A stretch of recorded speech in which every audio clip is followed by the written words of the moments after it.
Hi. So the system I'm going to be talking about today is Touchchat. So this is actually an application on an iPad. I'll show you what it looks like. It looks like this little button down here. It says Touchchat. So this one is used mostly for children who are nonverbal. So a lot of times when we get a lot of nonverbal kids in, we'll start them off on Touchchat. So first you want to start them off with 1 to 2 buttons. So you don't want to make it too many. So usually we'll start off with 2 preferred items.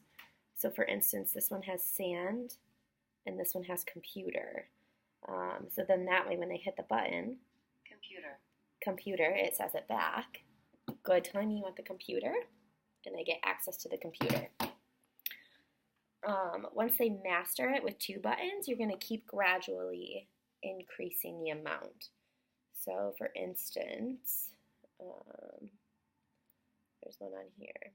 So this one moved to 4 buttons. So the child mastered it with 2, so it moved to 4. So this one has spree, chip, baby, and juice. So if they were to hit the spree button, it says it back to them. Good asking for a spree. They're provided access to a spree. Same thing if they were to demand for chip, baby, or juice. Once they master it with 4 buttons, like I said, you're going to keep gradually increasing it. Eventually, once they master all of those, you can move things into folders. So I'll show you a quick folder.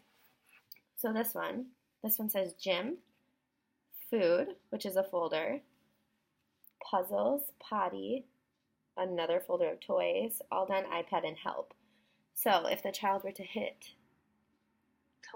the toys button, it opens up a folder, and in that folder is all different toys. So there is blocks, a head scratcher, bubbles, cars, and Play-Doh.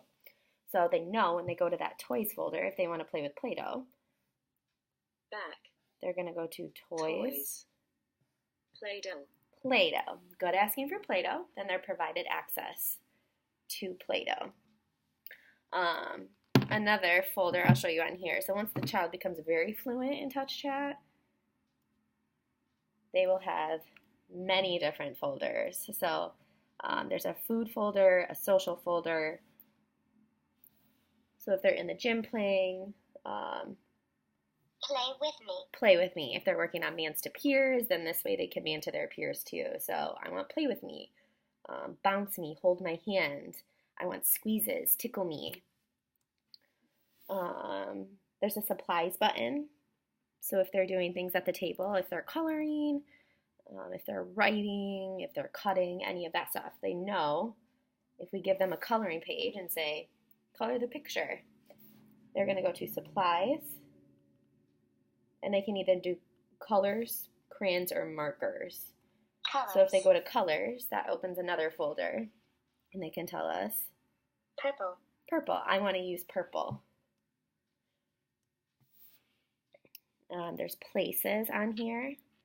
So there's gym, playroom, walk, any of those things. So if the child wants to go to the gym, they will say, I want gym. I want the gym. Good telling me you want the gym.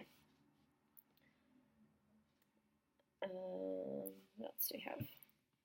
Greetings. This is another big one. So if we're working on a greetings program with a nonverbal child, a lot of times we'll add greetings into their Touchchat. So when someone says hi to them, we'll teach them to go to this greetings folder. And then it has all sorts of different pictures on there. So they'll say hi, whoever.